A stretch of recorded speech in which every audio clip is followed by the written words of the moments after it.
side. Ball 1 to Bo Strauss from Doug Pyle. Actually, it's 2-0.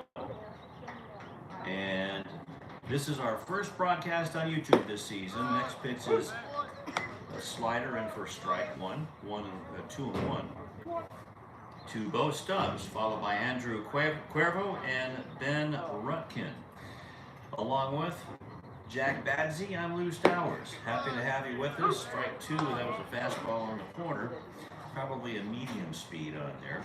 And, well, why don't we set the infield and the outfield for you for the Monarchs, whose home field here is the Ben Hines Field. There's a slider that's fouled away, so it remains 2-2. And the infield from third base to first base, Isaac Tunn, Nate Helen as a shortstop, Alex Salazar is at second base, and Adrian Roman is at first. From left field to right, we'll wait for the next pitch to come in. And that's low for ball 3. Looked like a changeup, trying to go inside. I like that attack, you know. He's pitched in fastballs on the outer half for the majority of this at-bat and try and get him out in front with that change piece. Pitching from the stretch. And another slider, or sweeper, is inside. And on at first with a walk is Bo Stubbs. Stubbs, the PCC guy, he's at the right side of the infield at first base, and Andrew Cuervo is going to come up and hit from the left side.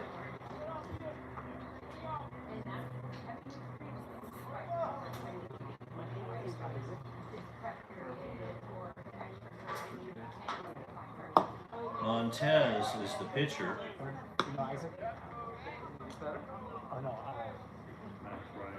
Or Max Ryan, even though my batting order says Montez.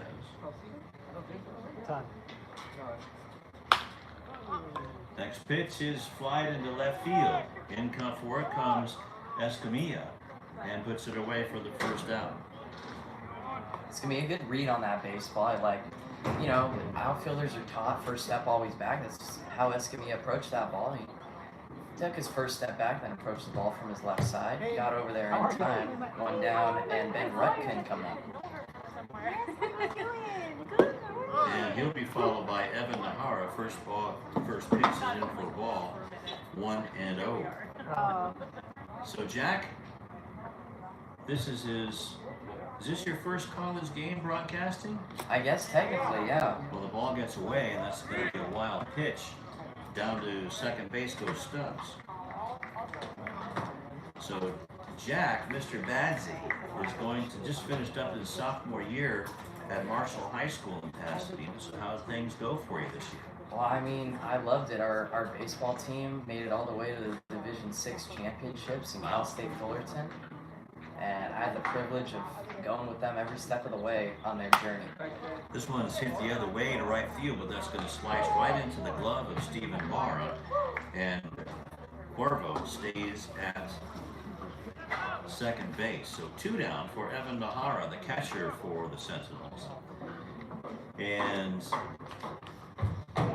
just to get to know Stephen Badsey a little bit, living right around the corner from the Rose Bowl and Jackie Robinson Field.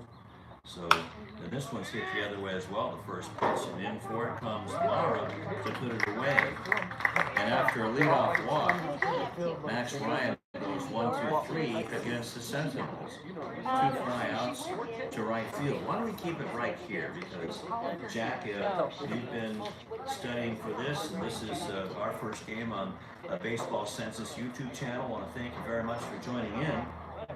And a game against 2 of the better teams here in the BCCS, and the Monarchs and the Sentinels. So what do you know about them? Exactly. So both teams are undefeated coming into this game. Let's talk about the SGV Monarchs for a little bit.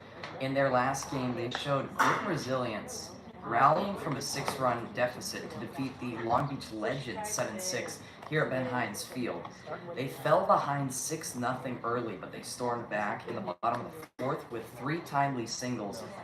And it was capped off by a game-tying RBI knock by Matt McClyman. They grabbed the lead for good in the 5th on a Diego Ramirez sacrifice fly, and then the bullpen locked it down from there. James Moya earned the win in relief as he threw 1 2/3 scoreless innings with a pair of strikeouts. Andres Pasillas was just as sharp, tossing three clean frames with 3 strikeouts and no walks. And at the plate, SGV, they totaled 10 hits and showed great discipline as they drew 7 walks on the day. Joaquin Salcedo delivered 3 RBI in the medium part of the order, while Nate Hellion, Alex Salazar, and Levi Altamirano each collected multi-hit games. All signs point to a deep and disciplined Monarchs lineup that pitchers and rally in any situation, and that those guys are who you're going to see up first, as Giovanni Ochoa, then Nate Hellion, and then Steven Mara is the top 3 lineup for the SGV Monarchs in the bottom of the first. All right, so here comes Ochoa, the center fielder for the Monarchs, and thanks a lot, Jack, for those updates. Appreciate that. Tony Maricosa is the home plate umpire, and on the bases it'll be Pablo Bustamante, both familiar faces in the Southern California college and high school ranks. And the first pitch to Ochoa is in for a strike. Looks like the righty has a pretty good fastball. To be about 6'2", another fastball pops the glove of Evan Nahara. He's just a little bit taller, 6'4". He's 205. Business management major at APU is Doug Pyle. APU, Azusa Pacific. Next pitch, that's out of the strike zone, 2-1. Let's set up the defense behind Pyle. And that's a mouth speed pitch, and that stays away. It's 3-1. At third base is Camden Conklin. Matt Kirchin is at shortstop. Second base is Diego Gerfine. Line down the line, just foul. 3-2. Ochoa was all over that one, Jack. And the first baseman is Andrew Cuervo. In the outfield for the Sentinels. In left field, it's Ben Rutten. Bo Stubbs in center, and Patrick Fragoso is in right field. And Doug Pyle on the mound, thrown to Evan Nahara. 3-2 is the count. Fastball, and that's low, ball 4. So the leadoff batter for either team gets on via the walk. So the big righty Pyle, he is a LaSalle High School graduate. LaSalle, one of the powerhouses in the Pasadena baseball area. They are pretty often around the Division II to Division IV area in the CIF tournament. They usually always make it to postseason baseball. Nate Helen steps in, the left-hander. And he looks at a pitch out of the strike zone for ball 1. Helen, a utility guy from Citrus, went to Damien High School. Fouled at the plate, pitch that was towards the outside part of the plate. Nate Helene. Helene's a switch guy too. He bats from the both sides.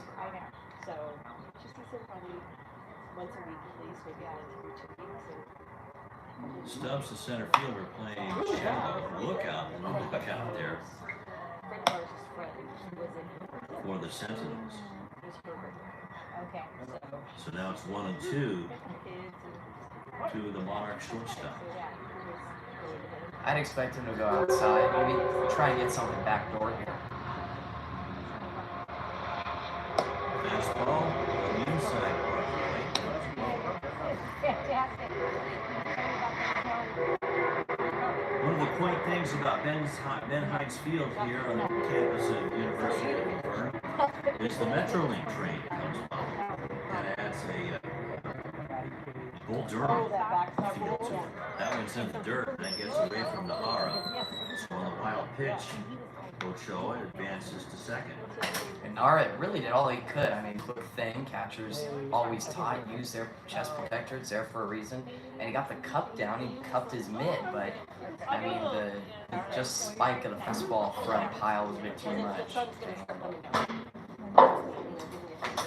Stubbs gets the sign from Nahara. Fastball, and that's lined right to the second baseman, Durfeen, and he snags it. Does a pirouette on one knee.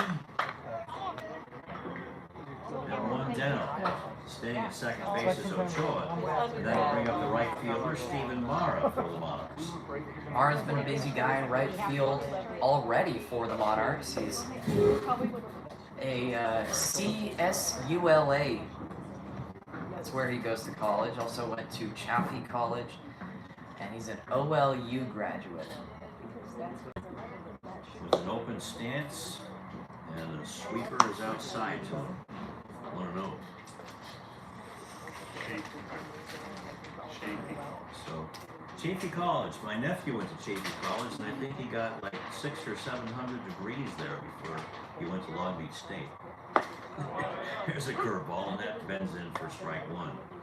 That was a nasty curveball. Went from 11 o'clock to about 4:30. Mara 1 for 4 on the summer. He had a triple. That's his only hit, so he's got speed. And some pop. Yeah, oh, that caught the corner. A little bit of a late call by Maricosa. But it's 1-2 now to Stephen Mara. Beautiful day here in Laverne as well. Kind of hazy. You can see the foothills in the background, the San Gabriel Mountains. The pitch is low, 2-2. I think the best spot here at Ben Hines Field is anywhere where you can find shade, and the majority of the spectators are under the shade of the press box, and I think I'm with them. I'm glad I'm in the press box. Yeah, this is a great view for baseball, that's for sure. Here comes the 2-2, and that's a slider, swing on a miss, and down goes Mara. First strikeout for Pyle.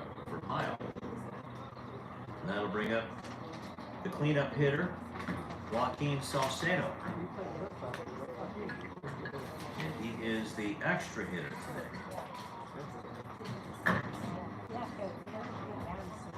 Salcedo, also an SGV talent, went to the Arroyo High School. He's at PCC now. A little outside, a little high to Salcedo. And a sweeper. And at PCC, he's a pretty good defensive catcher. He caught 13.5% of everybody that tried to run on him. That's pretty good. Another little breaking ball, and that finds the corner. 1-1. Salcedo 5'9", 195.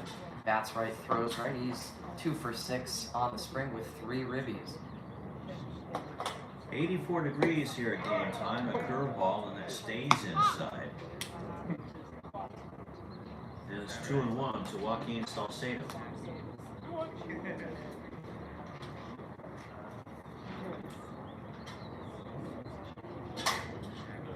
Runner at second is the leadoff man, Giovanni Ochoa.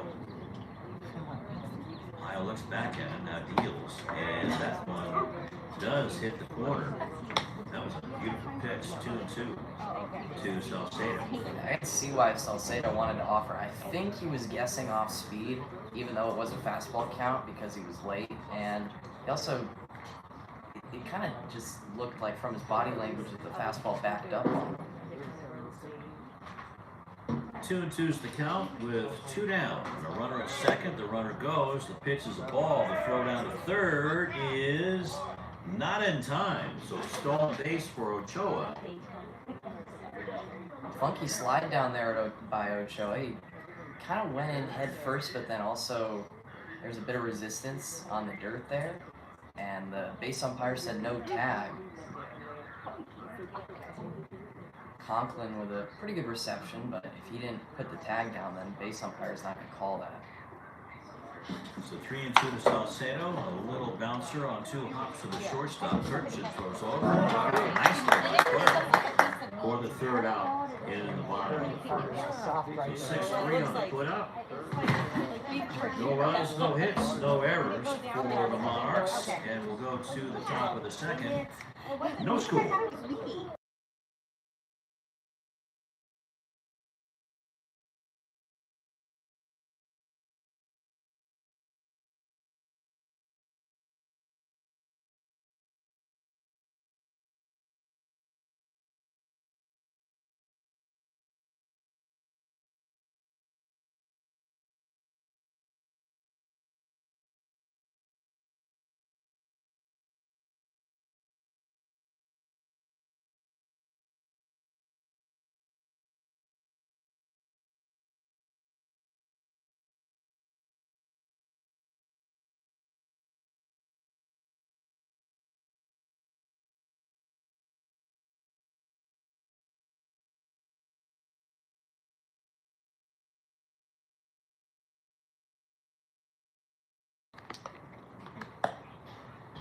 Top of the 2nd we go from Laverne University at Ben Hines Field, so named for the former Dodger hitting coach.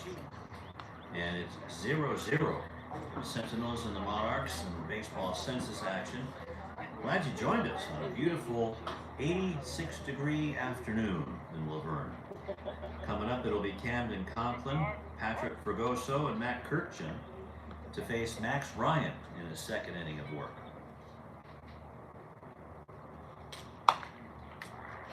Sweeper, and that's fouled away. 0-1.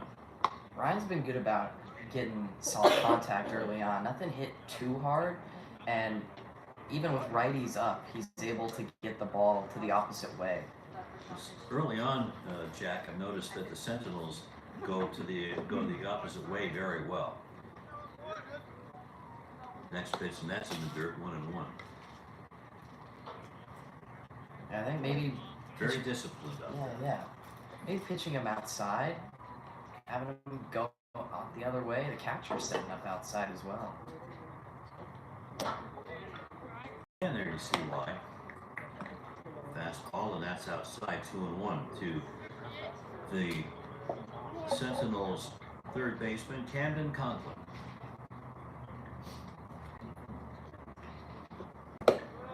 Up high, 3-2. Conklin from East LA College.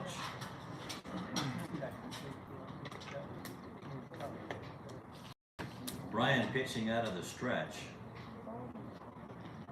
Fastball, and that hits the outside corner at the knees for strike 2. 3-2. Conklin, 6'3", 200 pounds. 3rd base, and that's where he is today. Also plays outfield. Strike 3 called on a beauty sweeper. And caught looking is Conklin. First strikeout for Ryan. And stepping in is lucky number 7, Patrick Fragoso, the right fielder for the Sentinels. Fragoso goes to Cal State San Bernardino as an infielder. He's a Coyote. Yeah. 1 for 2, or excuse me, 1 for 3 in the Sentinels' last game. Fastball sails outside and high to Patrick. Straight up and down stance. Same spot, high and away. 2-0. I've noticed the defense with lefties and righties up, they're not really shifting. They're just kind of playing balance, and I gotta respect it. Another fastball, and that's outside as well, 3-0. So Ben Hines Field has seen its championship teams with the Leopards here, that's for sure. Now from the outside into the inside part of the plate, and he finds the strike zone, does Ryan. It's 3-1 now to Fragoso.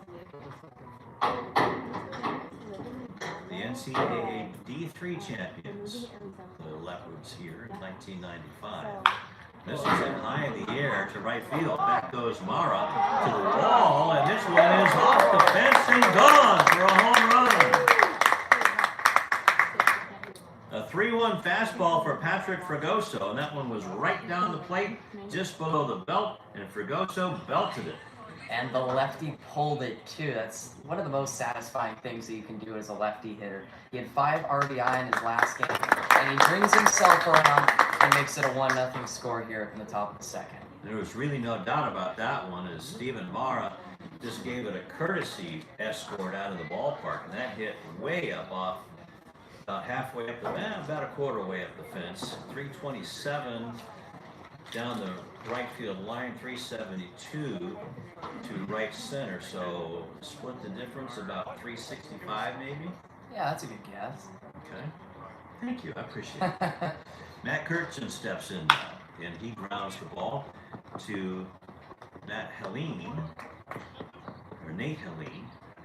and a 6-3 putout, one shortstop to another. So there's 2 down for Alex Lariano. Yeah, his counterpart took it nicely off the grass. I mean, grass is nicely kept here in Laverne, but I mean, there's always tricky hops, and Helene really stayed down. So Lariano is listed as the extra hitter.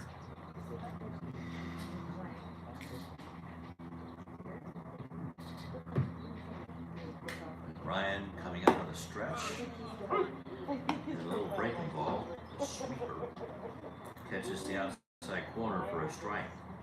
Lariano at Biola right now. He also went to Glendale Community College. Low and inside to Lariano. Now it's 1-1. A lot of players, not only in the baseball census, but also the CCL, coming from Glendale College.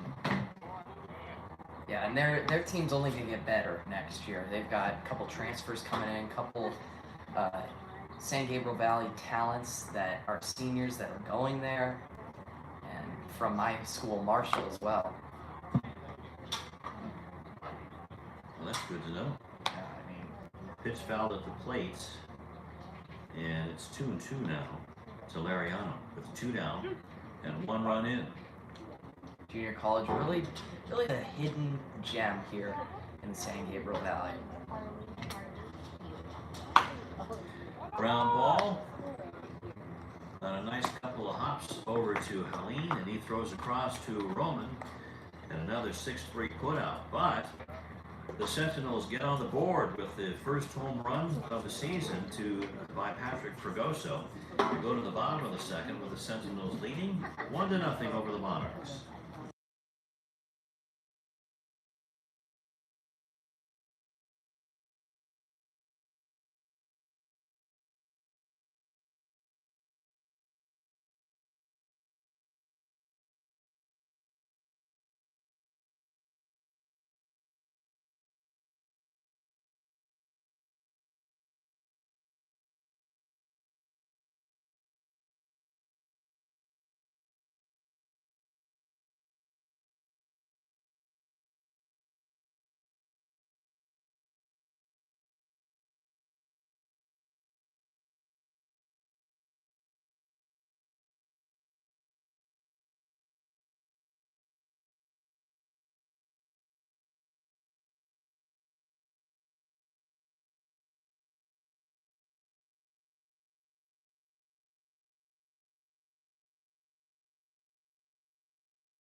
Bottom of the second we go. Monarchs coming up to bat to face Doug Pyle, with the Sentinels leading 1-0. Pyle with that 1-run lead and a booming home run by Patrick Fragoso in the top half of the second inning.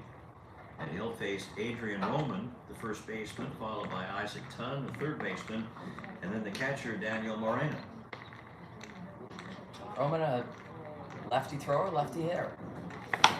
Fastball, and that goes up the middle, and a nice grab by Kirkston, the shortstop. But can't make the throw across in time, so that'll be an infield hit. I think it's a good show by Kirkman to keep the ball in the infield. And I mean, one of the toughest things as an infielder to do is throw off your back foot. You've got to be insanely strong and have a great core. And not saying Kirkman doesn't, but he just couldn't make it happen there. Where did you say he goes to school? Oh, let me see. Oh, Maranatha. He's Going to CCC. going to There's one PCC. towards the hole. Kirkman gets it over to second base for the force out, so they get the lead runner, Roman. So 6-4 on the first first out. Fielder's choice over at first is Isaac Tunn. The reason I'm asking is because looks like Kirkman is reacting a little differently. Is that he's probably been playing on a lot of turf infields. Well, I mean, at Maranatha High School, they have dirt and grass, so. Okay. But I mean, I wouldn't be Just surprised. an observation. I wouldn't be surprised. I mean, they've got the Olympic League with a lot of tough competitors, so they probably have definitely played on some turf fields here and there. But he is proving his range out there at short. He's made 2 nice plays. Sure has. Daniel Moreno fouls off the pitch over the dugout of the Monarchs. And now looks at ball 1, blowing inside from Lyle, and it's 1-1. Moreno, a Laverne Leopard. He's at his home field. High chopper to Kirkman again. Throws on the run. Nice throw. Nice play. Nice throw by Kirkman. Getting a lot of work over there. 6-3 on the put up. On the But money. on the play, Isaac Tunn goes to second. So runner in scoring position for the Monarchs and Alex Barcelo, the designated hitter.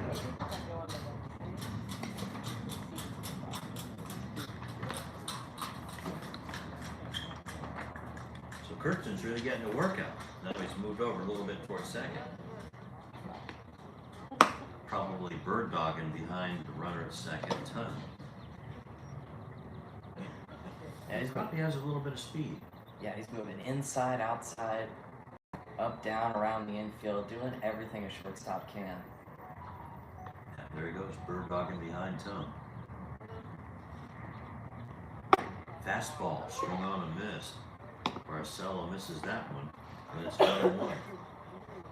I don't think Pyle has anything on Tunn at second base. I think he really wants to face off against Barcelo, the big lefty, so he's not even really paying attention to him a whole lot. Fastball, swung on and missed. Might have been foul tipped. Sounded like a little bit, but the umpire says he swung through it. It's 1-2. Usually when guys come set, even with a runner at second, they're going to check on him a couple of times. The last couple of pitches that Pyle's thrown, he hasn't checked up on Tunn at second, and he doesn't. He's got a big lead. Well, now he checks in. Nice pitch, a beauty. An off-speed pitch in on the hands, swung on and missed. And down goes Barcelo and the Monarchs. Well, an infield hit to lead things off, and that's it. The runner stranded at second base and Isaac Tunn. And we'll go to the third inning with the Monarchs trailing the Sentinels 1-0.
New pitcher for the Monarchs, Aaron Sandin from Fullerton College. Is that Fullerton Junior College?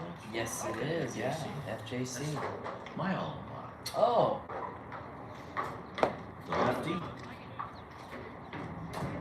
First pitch is low for a ball to Diego Garfin. Then the bottom of the order, Alejandro Dupro. And Ben Strauss on top of the order. This one's coming down the line. Nice play by the third baseman, Dunn.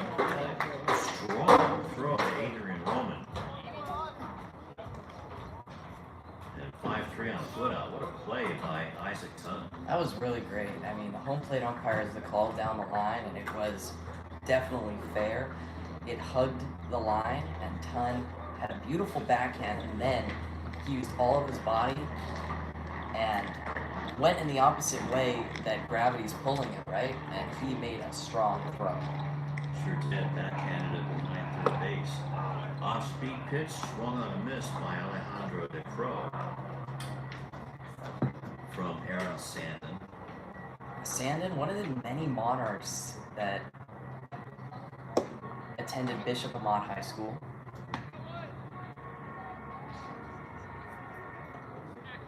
Always a strong baseman.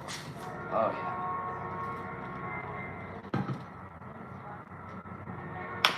Fastball right back to the box. Sandin has it. Runs over and bounce it to Roman, and that's 2 down. 1-3 on the putout, and that'll bring up the top of the order, and Bo Strauss is over to go.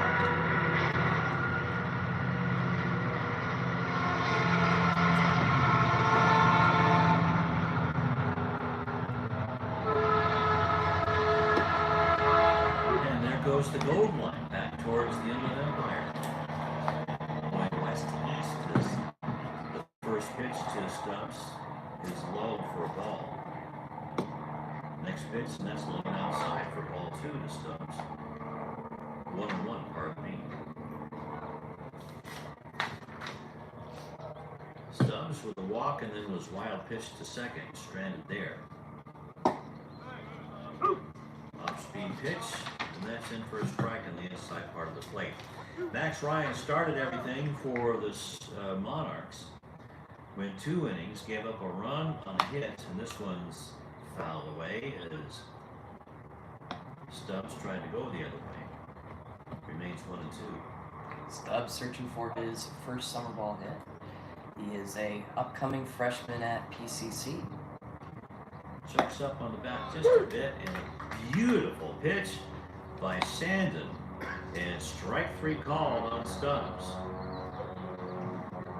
So 1, 2, 3 go the Sentinels against Aaron Sandin, and we will go to the bottom of the 3rd with the Sentinels up 1-0 over the Monarchs.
Back here at Ben Hines Field, and it is the bottom of the 3rd inning.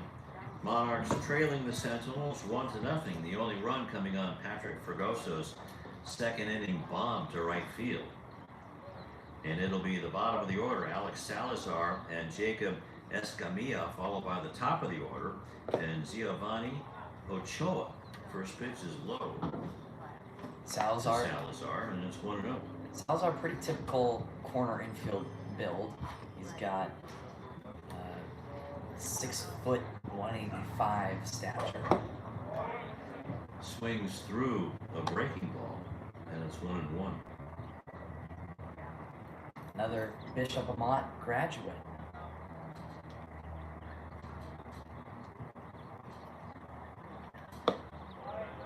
Spins that breaking ball, blown outside, and it's 2-1 to Salazar from Pyle in his third inning of work. Salazar at Citrus College, down the 210. 2-2 to Salazar.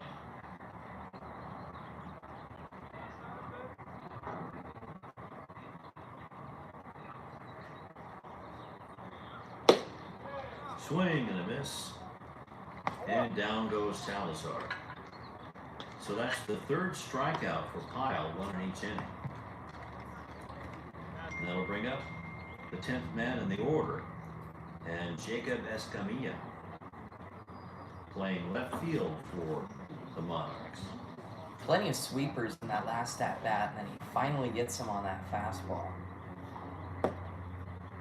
Spins that sweeper. Inside, stays inside. And it's 1-0.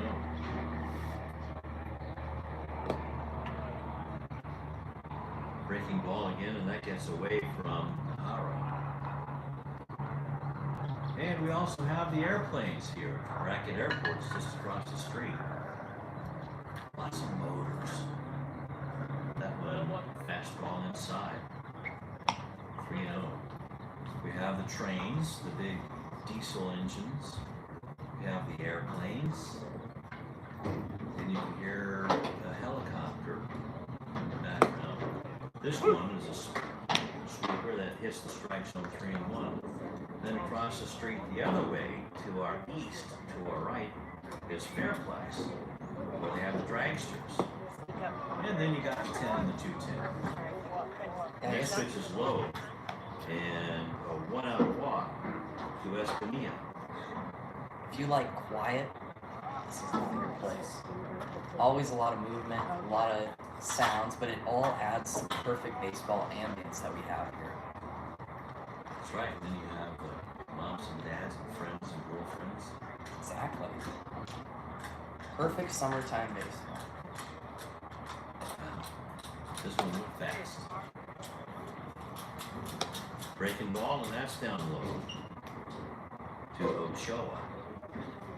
Can't see if there's anybody in the bullpen for the Sentinels.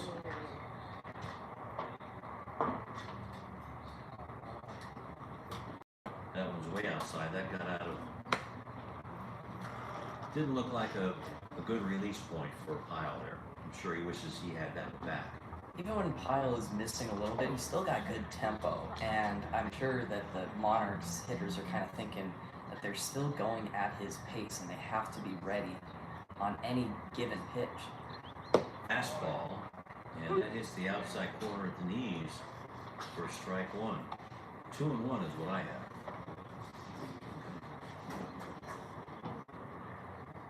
.45 pitches for Pyle, 23 strikes and 22 balls. Pretty good soft contact. Fastball, and that's low and away. 3-1.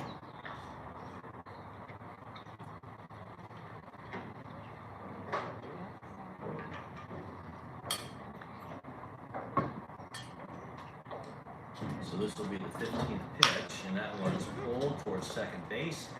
On to second for one over to first. Double play. 4-6-3 on the putout by Ochoa. And a nicely turned double play. It was Gerfine to Kirkchin to Cuervo. And we'll go to the top of the fourth inning. And the score remains Sentinels 1, Monarchs nothing.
1-0's the score going into the top of the 4th inning. And Max Ryan, with the first 2 innings, gave up 1 run on a hit. That was the Fregoso home run. Struck out 1, walked 1, wild pitch 1. And he's followed by Aaron Sandine. And for more play-by-play, here's Jack Badsey. All right, so we've got 2, 3, and 4 this inning for the Sentinels. Lefty gets the ground ball to second. There is Salazar over to first. Close play, running a hard 90 is Cuervo, but he's out just by a step. Good hard ground ball by Cuervo. And yeah, he sure did get down there. Salazar took a little bit too much time getting it over to Roman. Then Rutkin's up. He went the other way in his only trip to the plate so far. He's 0 for 1. Takes one in the dumps. 1-0.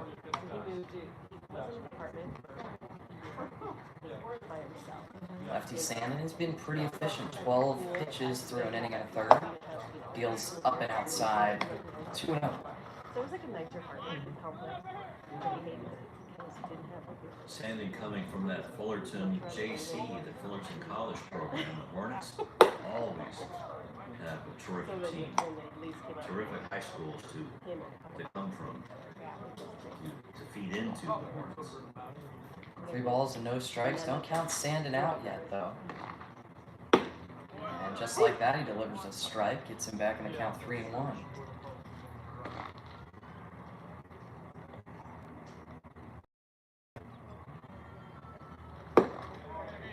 Misses that one, though.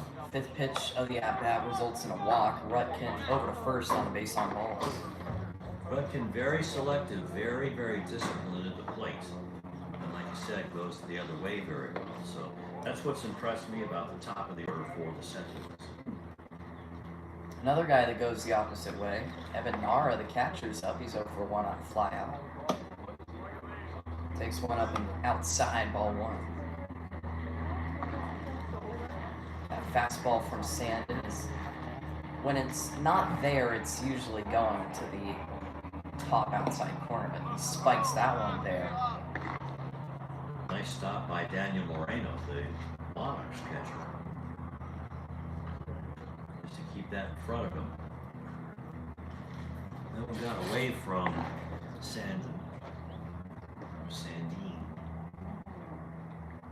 2-0 pitch, and there's that miss that's too high and outside. It kind of almost looks like a pitch out, but I'm sure he's not trying to do that. Have some action in the Monarchs bullpen. 3-0 pitch, heavy hack, swing and a miss. It's a nice breaking ball in on the hands by Sam.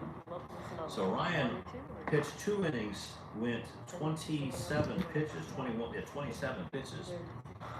And right now, Sandine just walked his second batter in a row. That last pitch wasn't close, or wasn't a bad miss. It was close. It was probably one of those 50-50 calls where the umpire, just kind of sees it differently than maybe the pitcher does. I think he thought he had it. I believe that's the 22nd pitch for Sandine. And that's in for a strike. 2 aboard, Rutkin at first and Nara at second. 1 away in the frame, infield flag roll in effect here. Delivering low is Sandin. And that was a breaking ball that comes back from the right-handed hitter. It's got darting action on righties. Here's a tapper right back to Sandin. He's only got 1 play and it's the first. Second out of the frame as Conklin down on the 1-3. Rutkin moves down to third and Nahara down to second on the play. So just like a swinging bunt. Yeah, pretty much. If only it was scored the same too, you know? Here's the home run hitter for Fregoso. Pulled it to right field and went over the fence against the righty Ryan. He's 1 for 1. I'm sure his slugging percentage will definitely go up after today. I'm sure he's happy about that as well. I was trying to go lefty-lefty. In the dirt, nicely blocked by Moreno, makes it 1-1. 2 outs, 2 in scoring position for the Sentinels. I'm sure they'd like some insurance. Sandin steps and he throws. Cracked on the ground and past the 3-4 hole into right field. 1 run is in. They're going to try to get the second runner. Throw goes all the way home, but not in time. Sentinels will plate 2 on the Fregoso 2 RBI single. And he comes up in the clutch yet again. So the 2-run single, that's 3 RBI for Fregoso in today's game. So it's Patrick 3 and the Monarchs nothing. Yeah, exactly right. So that was a good piece of hitting again, and that went just past the glove of Adrian Roman at first base into right field. First offering to Kirchin is slammed into right field, and over there is Mara, straightaway catch, and that will end the top of the 4th inning. So as we go to the bottom of the 4th, the Sentinels plate 2 in this frame on 1 hit, that 1 hit by Fregoso, no hits on 18 pitches. Hellion, Mara, and Salcedo coming up for the Monarchs when we come back. 3-0 Sentinels.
So for the 4th straight inning, it will be Pyle pitching to Nara. Don't see too many guys here in the BCCSL go that long without us, but the Sentinels are definitely on the lower portion of teams that have pitching depth. So I think A little thin. a little thin. Yeah, there you go. That's a good way to put it. So I think that Pyle has definitely earned this. He throws a fastball in the dirt, ball number 1 to Helene, the shortstop. Hope I'm saying that right, by the way. Helene is 0 for 1 on a line out to second. Well, that's what Nico told us, so we'll go with that. All right. If it's not, I'm sure we'll hear from Grandma. Yeah. Throw Nico under the bus, right? Absolutely. Swing and a miss on that off speed makes it 1-1. Oh, Nate. Helene. 1-1 pitch in the dirt. Tried to go back door, but I think the release point was just a little bit off there from Pyle. 2-1. Across that benchmark of 50 pitches. Missing outside 3-1. Boy, the Sentinels, Patrick Fregoso putting on a hitting clinic so far early on in this game.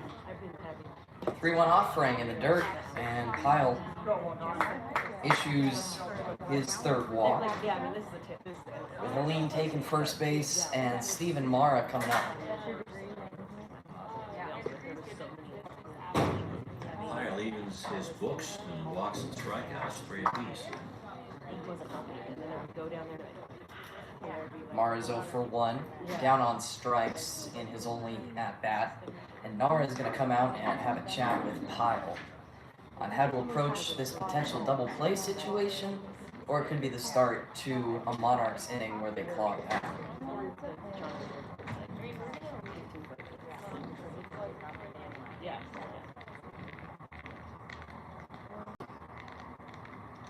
Well, after that walk, I'm sure that Evan Nahara wanted to go out there and just put Doug Pyle on track mentally. Yeah, that's kind of, you're also calling the pitches to the catcher, but that's one of the responsibilities. You gotta be the morale guy. And that pitch just missed Tamara. Pitching is one of the most emotional factors of the game of baseball. You've got to have a catcher which you are connected with as a right-handed arm. And as Pyle, 2-0 as he missed inside Tamara.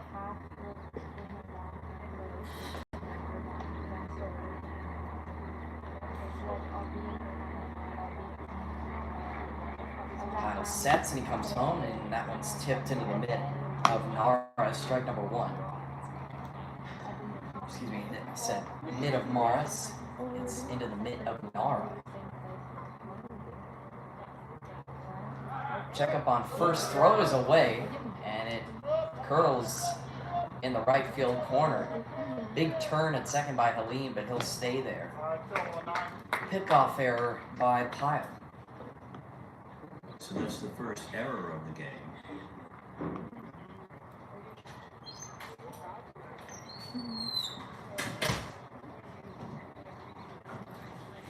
Halim moves to scoring position. 2 balls, 1 strike on Mara.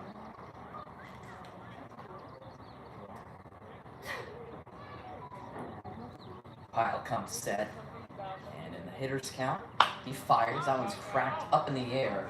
That one is going to go well foul and connect off that hard cement and go into a tree. 2 balls, 2 strikes.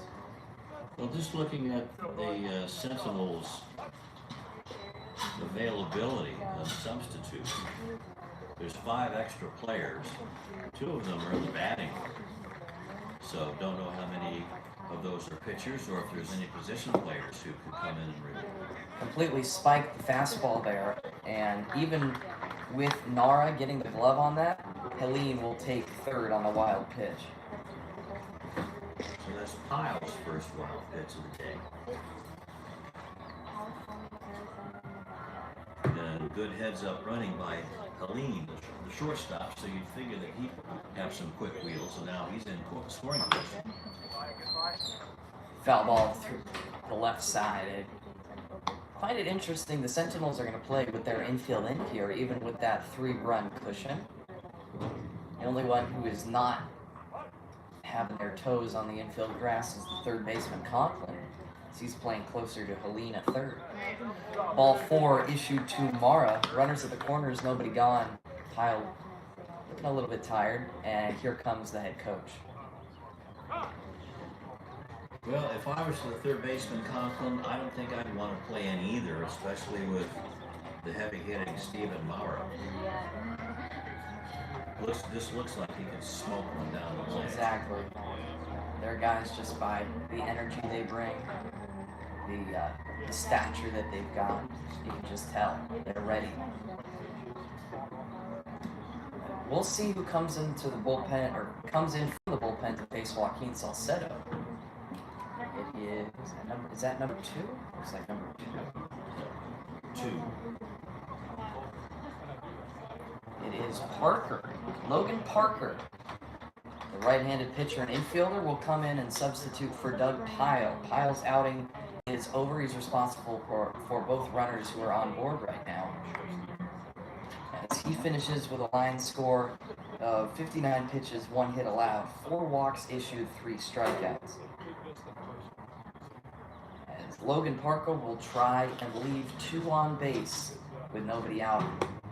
And Salcedo coming up. We take a quick break as Parker gets his warm-ups.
We continue here in the bottom of the fourth inning. Joaquin Salcedo's coming up. He's 0 for 1 on the days. He hit one to short.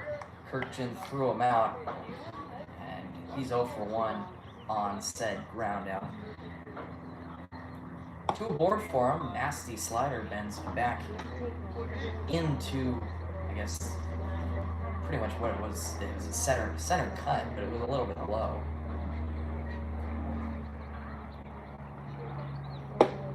Salcedo waits and gets a strike at the knees. So Parker comes in.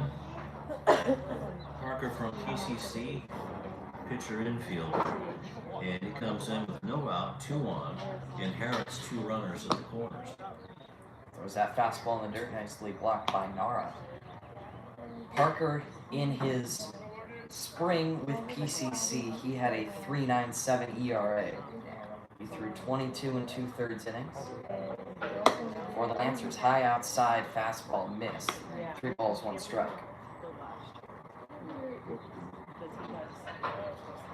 Three and 1 to the cleanup man, Salcedo, who can do damage. And I'm sure the Sentinels trying to limit that with their 3-run cushion here in the bottom of the fourth. The 3-1 pitch. Hit on the ground is short. Kirkchin plays the high hop. The throw over to second for 1. To first, it's going to be another double play turned by the middle infield for the Sentinels. A run is plated, and that makes it 3-1. So again, nice play by Kirkchin. Boy, he sure had some warming up. That's for sure, early on in the game. But a nice 6-4-3 double play. And Salcedo gives way now to Roman. Adrian Roman takes an inside strike on that slider, sweeper, slurve, whatever it is. He's got an infield single, the lefty Roman. But on the play of the Monarchs, that was a beauty.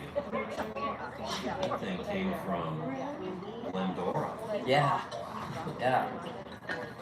Trying to go backdoor, always got to respect it. Now speeds him up with fastball and he just missed. Dugout thought it was a strike. Sure looked close. It was. So that run goes into the box score as Piles. As Parker picks up the second strike, makes it 2-2. So Piles' line score is officially finished now. 3 innings, 1 hit, 1 run given up, 0 earned, 4 walks, and 3 strikeouts. That run unearned because of his pickoff there. Ball inside to Roman makes it a full count. I find it interesting in the game of baseball how even errors on the pitchers are scored as unearned. 3 balls and 2 strikes, 2 outs, bases empty, and trying to go backdoor yet again is Parker, but he just missed. And Roman will reach first on the walk. Isaac Tunn comes up. He's 0 for 1. He was able to reach, but he grounded into the fielder's choice and was only at bat.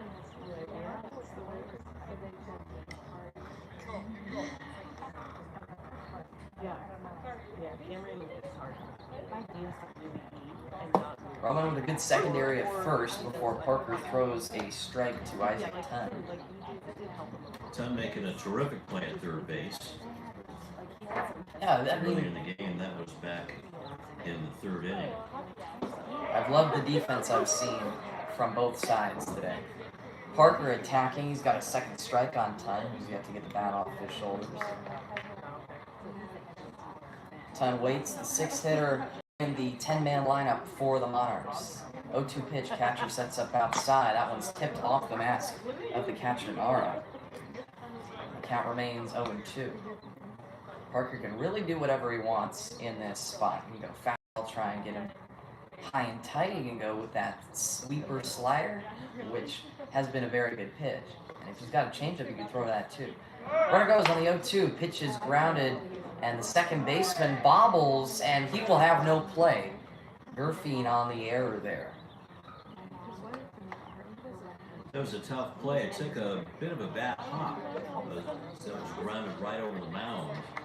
And Gerfine was trying to get in position to take the possible throw from the catcher on the stolen base attempt by Roman. But now it's 2 runners on and 2 out for Moreno. Daniel Moreno cracks the first pitch he sees to the second baseman. Gerfine redeems himself with a great play. Going to his knees, making the throw, and completing the 4th inning. 4 in the books from Laverne and Ben Hines Field. 1 run on no hits, 2 errors by the Sentinels defense. Laureano, Gerfine, and DeCrow when we come back and head to the 5th inning. Sentinels 3, Monarchs 1.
Eight, 9, and 10 in this frame for the Sentinels. Facing off against the new right-handed arm for the Monarchs, Jacob Fox. First pitch. Pop tie into the infield. Caught by Roman. 1 down. So new pitcher is Jacob Fox for the Monarchs. Jacob, you should feel at home right here at the University of Florida. A big righty, big stout right-handed pitcher. Probably has a lot of fastballs in his back ball. Coming in at 6'1", 280. He's very tall. Diego Gerfine is up at second baseman. Made a nice play to end the 4th inning. Last time we heard his name, he's 0 for 1 as he grounded out the 3rd on that nice play from Ton.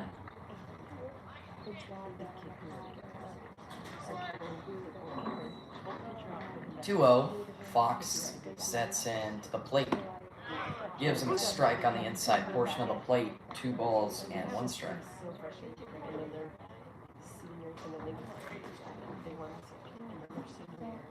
Gerfine waits and Fox throws. Hitters count, and Gerfine was off balance. Got him to swing over top of the fastball. 2-2.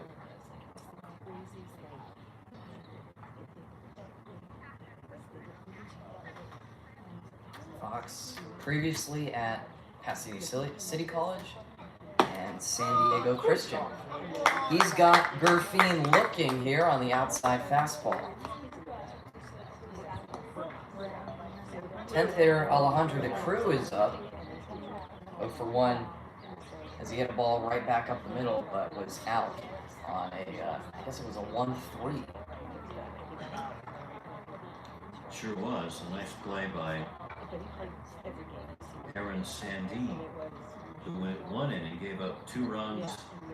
Actually went 2 innings, pardon me. 2 innings, 2 runs on a hit, and 2 walks. Meanwhile, DeCrow puts that one into left field through the 5-6 hole, and he's got himself a base knock. And now we can say that it isn't all Fregoso, as the Sentinels have DeCrow on board for both stubs. That's right. Grosso was pretty much the offense. Tipped off the plate and it goes foul by Bo Stubbs, who's up for the third time at the plate. He's 0 for 1 as he walked and struck out looking.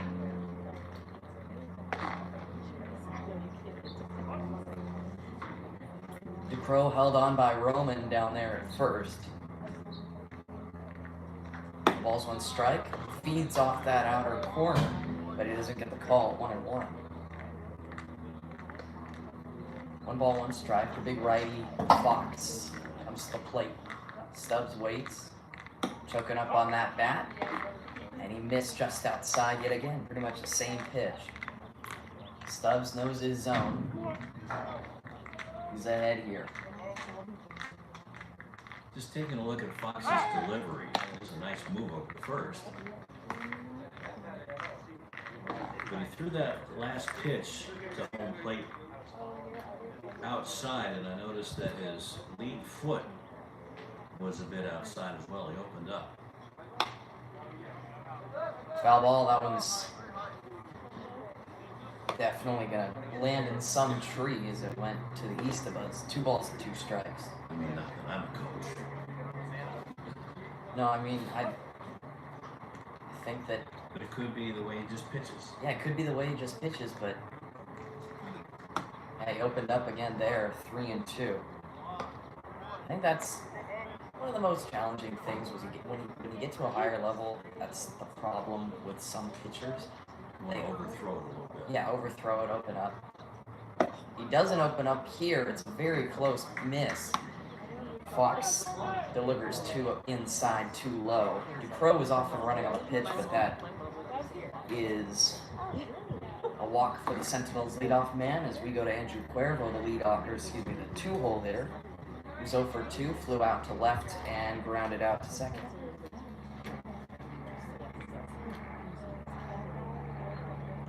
Fox sets.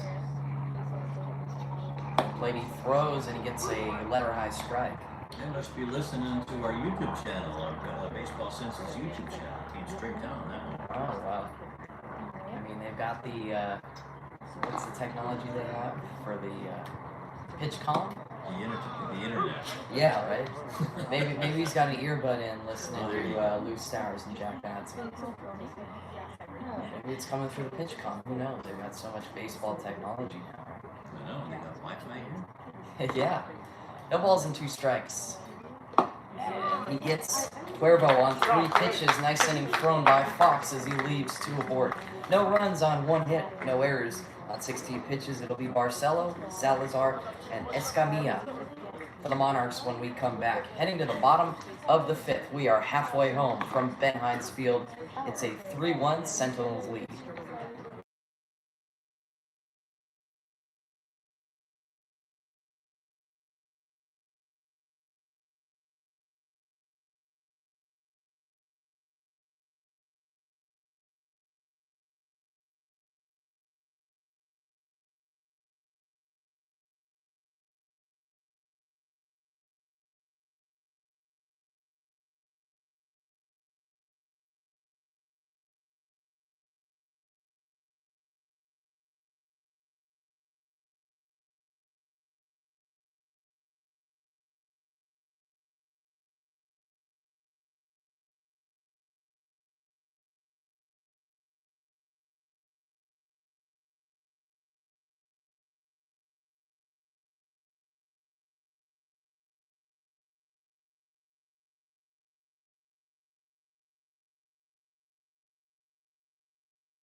Home 5th inning for the SGV Monarchs. Aiden Barcelo leads things off. Lefty-righty matchup against Logan Parker, still out there missing outside with his 17th pitch. 1-0 count on Aiden Barcelo. Barcelo 0 for 1 with a swinging strikeout. Big hack on a low fastball from Parker. 1-1. So we graduated 2019. So his junior year. Lefty waits. What happened? 1-1 pitch. Marcelo No, I know, but there's cuts and misses. Outside fastball this time. He got the leverage, 1-2. Parker's got a nice, easy delivery, and that's perfect for a warm day like today. Everything flowing here from Ben Hines Field. 1-2 pitchers count. Tries to go back door, and he had Nara, the catcher, fooled. 2-2.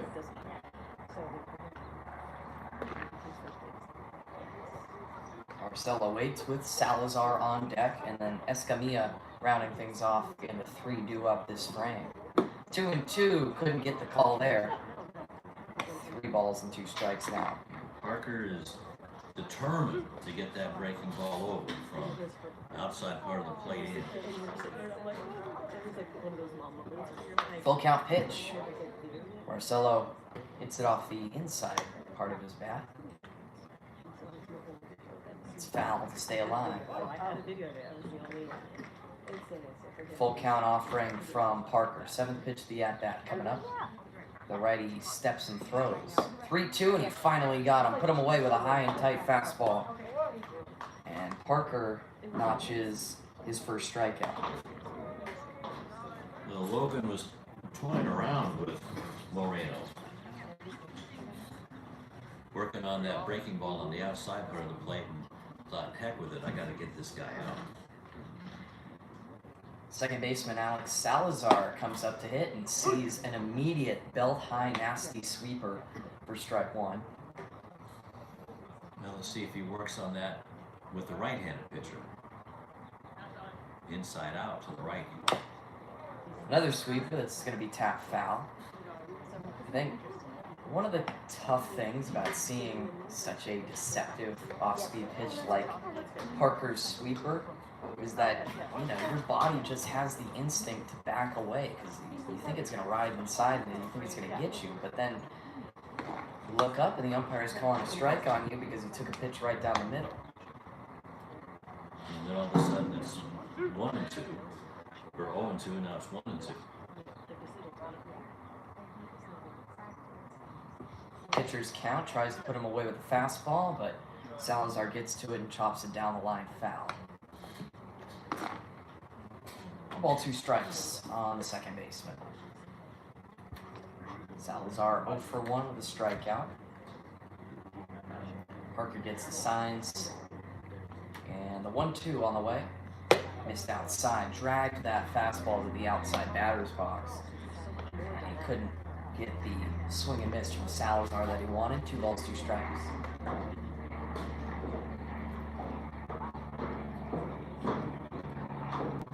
Two pitch in the wheelhouse, but sent foul to the right side. And off a building with a loud crash. Off that metal roof of the clubhouse of the Leopards. Some good D2 baseball played here. And Heinz Field. That one lofted. It is going to get down before Stubbs.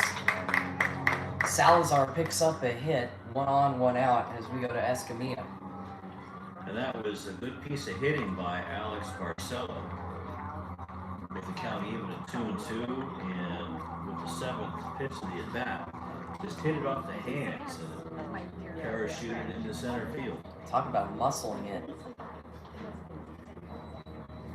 It's what working out gets you. It's what getting all those bench presses and ab workouts in the back. Pop fly as Gerfing goes out to the shallow right field corner to make the catch. Escamilla put out for the second out. After that 7th pitch at bat and a long plate appearance by Moreno, 1 pitch by Escamilla, or 2 Escamilla, and it's 2-0. Back to the top of the lineup, and Giovanni Ochoa, center fielder. Lefty thrower, lefty hitter. Please. Escamilla now. Bunch shown, but put foul by Ochoa.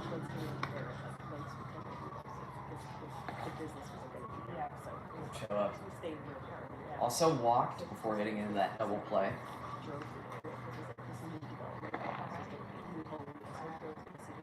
Parker sets. Salazar with a medium lead at first.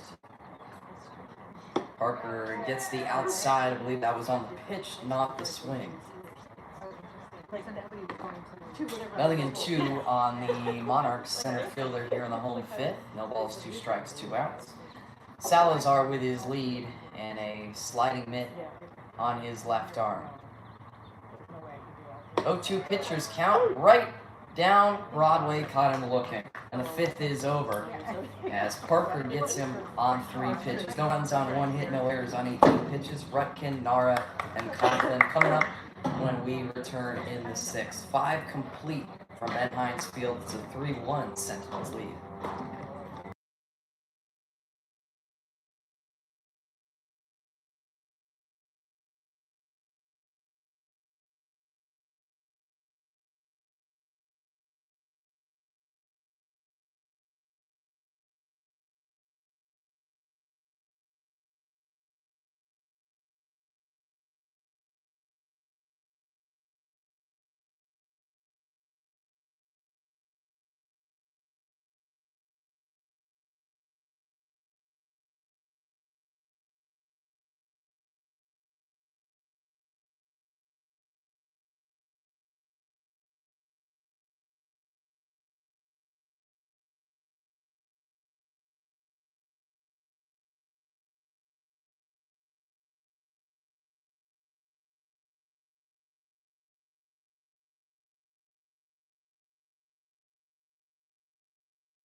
As we go to the 6th inning, new pitcher for the Monarchs.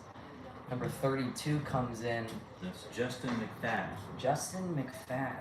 All right. McFadden. All right. Let me make sure I've got that. Let's see if we got him on our roster here for the Monarchs. Yeah, that was the problem. We didn't have him Don't see him. on our roster. In addition to not being listed on the roster, he's quirky because he's a switch pitcher. How do you know that, Jack? Well, I mean, I saw him in the warm-ups and his glove. Just look at it. It's a little funky. Chopped on the ground by Ben Rutkin. High hop, but ton fields it like a walk in the park. 1 down.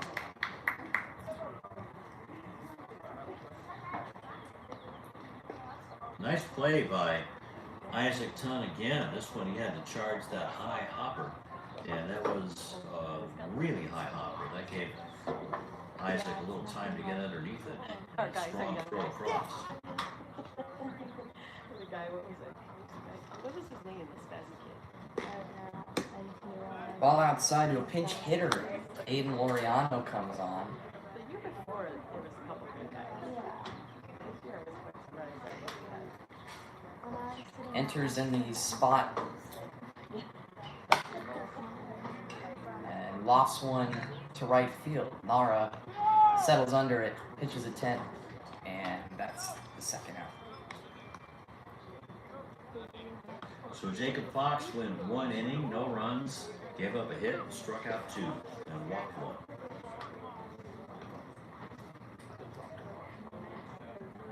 Camden Conklin is up.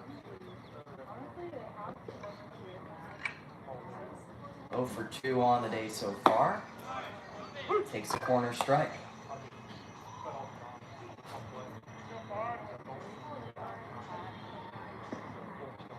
Conklin is 0 for 2. Charges one down the line, fair. He's thinking 2 out of the box. He's going to scurry over there. Good throw from the right fielder, Nara, but not in time. Double from Conklin, and the Sentinels have their 4th hit of the game. And a beautiful piece of hitting. He inside out of that one. Conklin did down the right field line past Roman and into the corner. And Mara did a good job to get over to the right field line quickly. But by the time he got it back in, Conklin had himself a double. And here's a guy you don't want to face in this situation. Patrick Fregoso is up.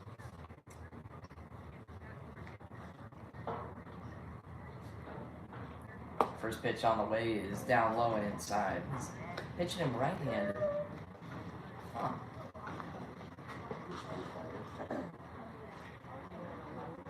Not a switch pitcher, sorry. And then Just rests his glove on his left arm. Fregoso takes a strike on the inside. Fregoso 2 for 2 on a home run and a single. It looks like McFadden does not have a left hand, kind of like Jim Abbott. Yeah, that's awesome. They're not kind of like Jim Abbott, just But, like Jim. yeah, exactly. Fielding a ground ball. Probably, Beautiful fastball. yeah, probably a little bit tough. Fregoso swings under the curve, makes a 1-2. But as he throws, he immediately switches his glove onto his right throwing arm, so he can receive a ground ball if there was a ground ball. And here he strikes out Fregoso looking. Fregoso has something to say to the home plate umpire. He thought that was down. But it is the end of the top of the 6th inning. No runs on one hit, that double by Conklin. Only 10 pitches as we go to the Monarchs' 6th inning. Hellion, Mara, and Salcedo coming up in this 3-1 Sentinels lead.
As we go to the bottom of the 6th, new pitcher for the Sentinels.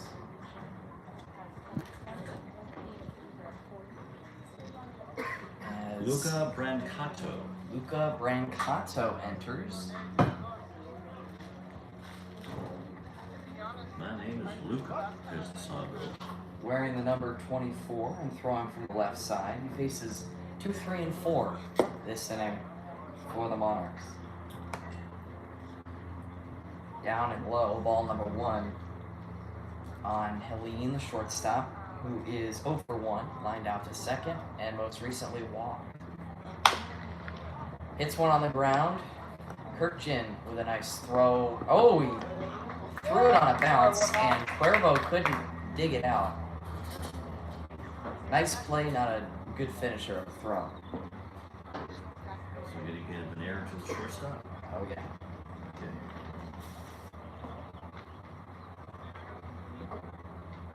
So that's the second error of the game by the Sentinels.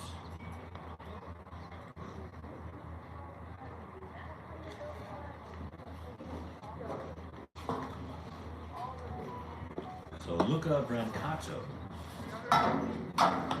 goes to CUI. What is that? Concordia Irvine. Okay. He's a lefty, went to Redondo Union High School, 6'1", 205. He's got a strike on Stephen Mara here. Deals outside, 1-1. 1 inning pitched for Bercanto in his last game. He got a strikeout.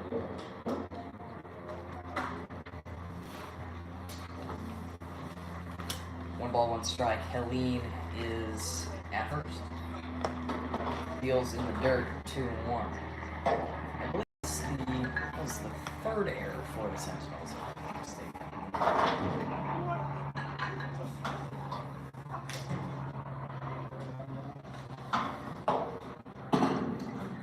Mara on the 2-1 takes a backdoor breaker, strike 2.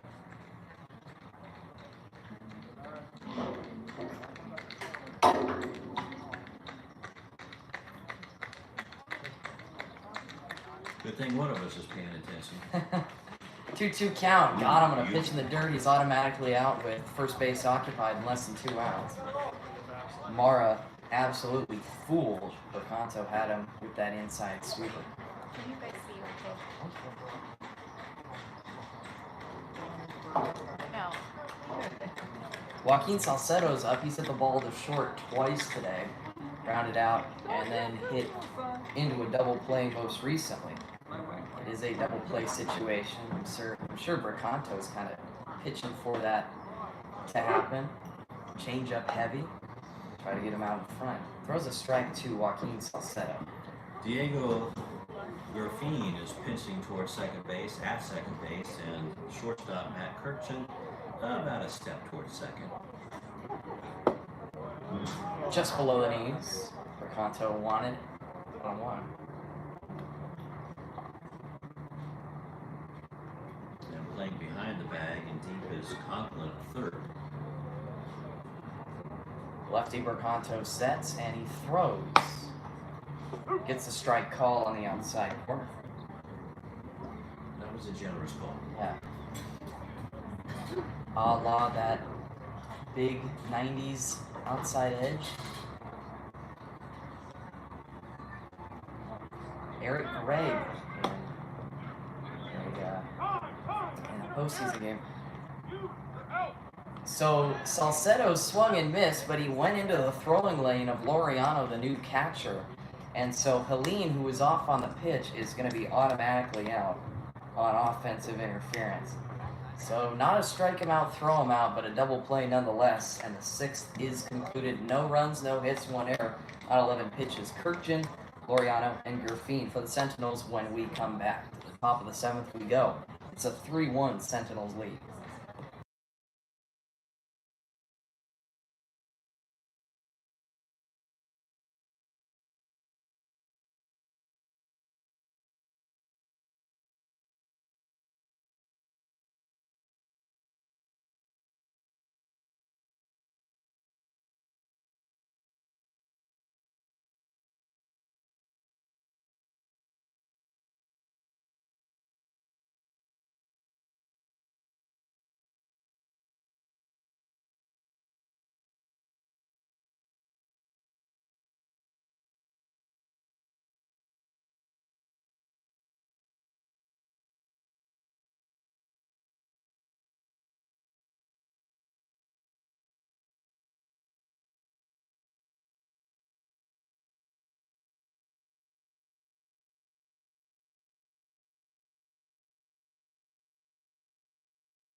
The Monarchs still have McFadden out there as we enter the top of the 7th, and we turn things Right back to Lou Stowers on the play-by-play call. Thanks, Jackie. Appreciate it. Good job. And we're going to start off this inning with the shortstop, Matt Kirchin. Then it'll be Alex Laureano and Diego Garfini to face Justin McFadden, who's got, I would say, a mid-90s fastball, it looks like to me. He is pumping it. It looks really good from up here. He's painting the edges. He got that strike on Kirchin on that fastball at the bottom corner. Another fastball, and it's 0-2. So he's bringing it. Kirchin looking for his first hit. Bounced to shortstop in the second inning and flew out to right in the fourth. Kirchin opens up his stance. Boy, he's sure been showing off the leather today at shortstop. Sentinels lead 3-1. This was popped up going towards the Sentinels dugout, but that one's put away in foul territory by the third baseman, Isaac Tunn. So that'll bring up Alex Laureano, the extra hitter, and now catching up.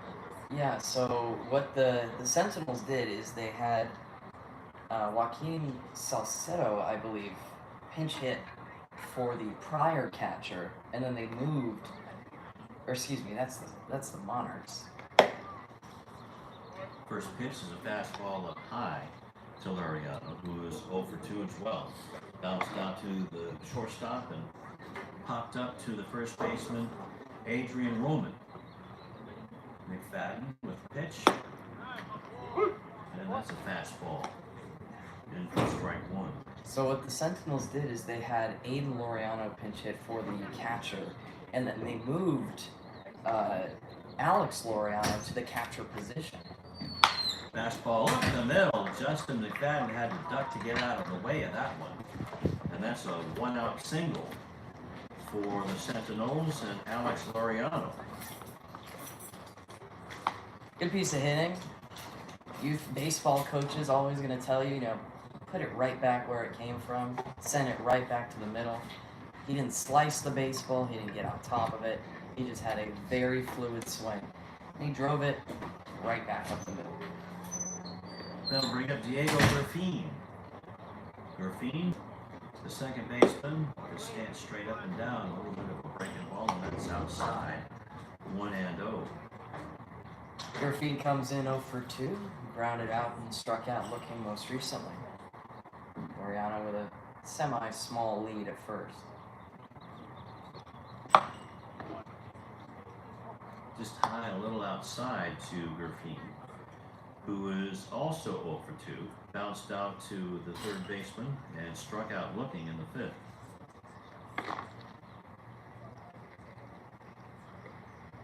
You can hear the gloves pop in the Monarchs bullpen. And so was that a strike? No, it was not. Okay. So is that 2-0? Yeah, 3-0. I got 3-0.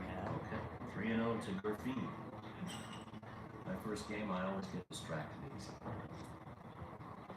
I mean, That was inside. How can you not? There's so much going on in this baseball field. It's what makes the sport so amazing. So McFadden in a little bit of a mess right now with 1 out and 2 on. A double play will get him out of it. Alejandro De Croo steps in. He's 1 for 2. Had a base hit to left field back in the 5th inning. So we'll see how McFadden gets out of this. Tries to get out of this. And a ground ball to second base. Could be 2. Salazar to short for second for 1, but that falls out of the glove of Nate Helene, the second baseman, and everybody's safe. And I don't know about you, Lou, but I'm gonna score that knee 6 right there. Me too. I was thinking that exactly. Fielder's choice. De Croo is on, and over at second is Garfini on the error by Helene. Looking like he was getting ready to throw it before he had it to first base, that is. Bo Stubbs checks in, choking up on the bat a little bit. And he is 0 for 1 with 2 walks. And looks at strike 1 from Justin McFadden, who now is officially in a mess. with 1 out and the bases loaded. Yeah, that error, first error by the pretty clean Monarchs defense. That one bit off the outside corner, just barely got it. And it's 0-2. I guess for prior context, it's good for all the viewers to know there are 2 Laureanos on this Sentinels team, Alex and Aiden. Aiden higher up in the batting order. Swing and a miss, and down goes Bo Stubbs. And he had to be ready for the pitch outside because of the previous pitch that was a borderline fall. And Stubbs had to be on the ready. So that's the second strikeout for McFadden. And perfectly set up by the lefty as well. Pitched him outside and knew he had to protect, and then he's out there off balance. That brings up the big first baseman, Andrew Cuervo, who can put this game out of reach with a base hit. At least a base hit. He's 0 for 3, flew out to left, grounded out to second, struck out swinging. He's a good balanced hitter. You really don't know how to play him. He can put it anywhere he wants. But of course, the lefty likes to pull. And he's slightly choking up on the bat as well. And that found the strike zone. It was high and away, but called a strike by Tony Maricosa. But it's a short right field of 327 feet away, and so McFadden continues to pitch Cuervo outside. Now it's 2-1. Oh, no, I didn't say the B word. I said pitch with the B, maybe. Nico, get your mind out of the gutter. Here comes a fastball, and that's blown away.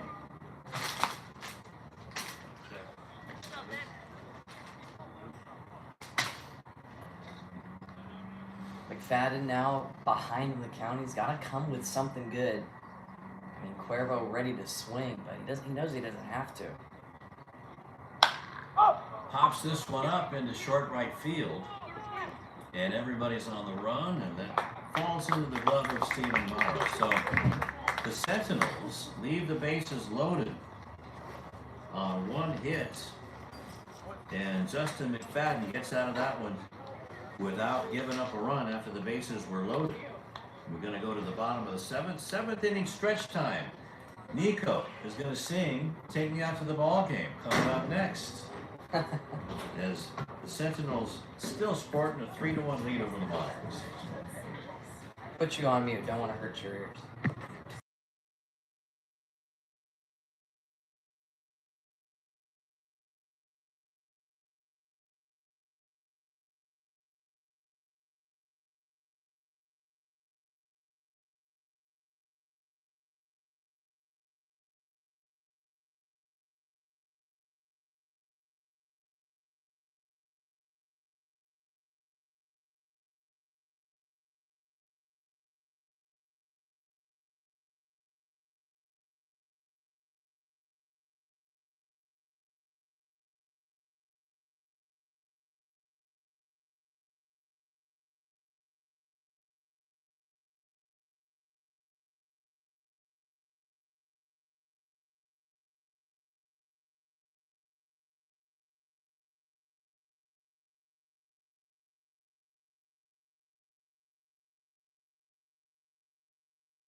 Justin McFadden just completed his 2nd inning of work. Only 25 pitches, had 7 pitches in that 6th inning. But still leaves trailing 3-1. There's Luca Brancato out for his 2nd inning of work. Only 10 pitches in his first. went 1-2-3 with the help of a catcher's interference, or batter's interference, I should say. And first pitch to Adrian Roman is a ball as he squared around for a drag bunt. The left-handed hitting Roman, the first baseman for the Monarchs. Look at it. That was aimed for the ear hole. And according to the home plate umpire on that drag bunt attempt, he didn't offer.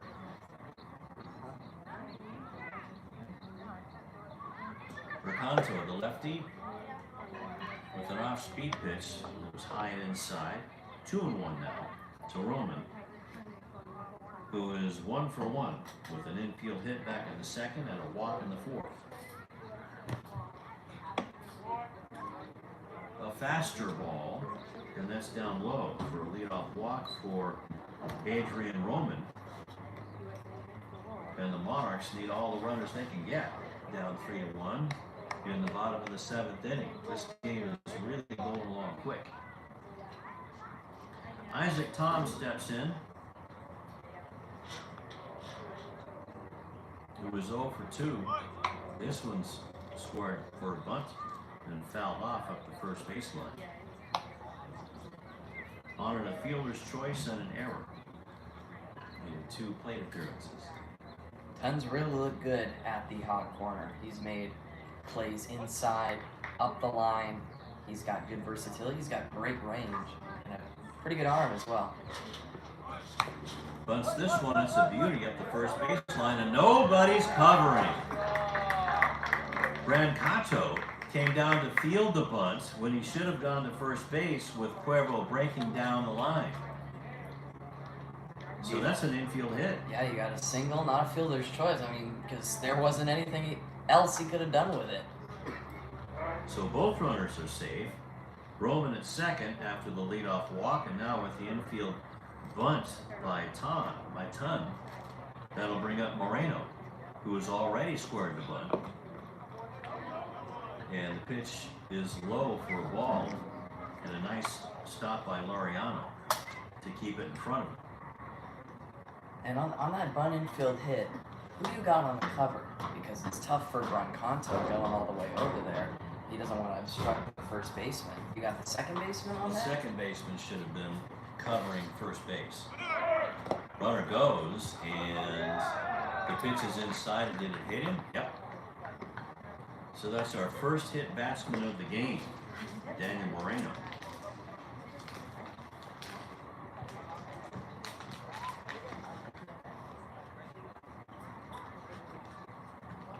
So now the bases are loaded with nobody out. Talk about a jam. So Barcelo steps in, and he's hit by the pitch. So that's an RBI the hard way. And that makes it 3-2 in favor of the Sentinels. Now the bases remain loaded. Here comes the head coach for the Sentinels, and Brancato has likely reached the end of the road. He'll likely leave. There is somebody in the pen for the Sentinels. And with the bases loaded and the game in the balance, I think that this is the right move. If they do decide to pull him. Well, he might go one more batter depending on how warmed up the pitcher is out there. Exactly. It's all about Yep. confidence too. And he will go at least one more batter. Well, Brancato really impressed going 1-2-3, only threw 10 pitches in his first inning, in the 6th inning. 9 already here in the bottom of the 7th, and the base is full, nobody gone. Alex Salazar to play. Salazar is 1 for 2 with a base hit to center field back in the 5th inning. And is just going to let Brancato try to find the strike zone. He's going to wait for a pitch that he wants with the bases loaded and nobody out. And a run in. So now 2-0. And Salazar can be ultra selective. One 2-1.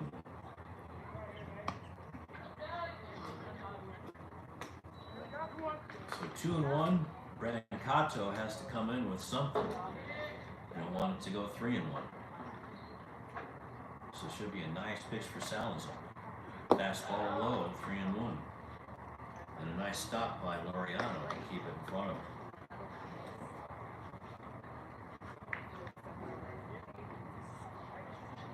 3-1. 3-2 in favor of the Sentinels, but the Monarchs are threatening with the bases loaded.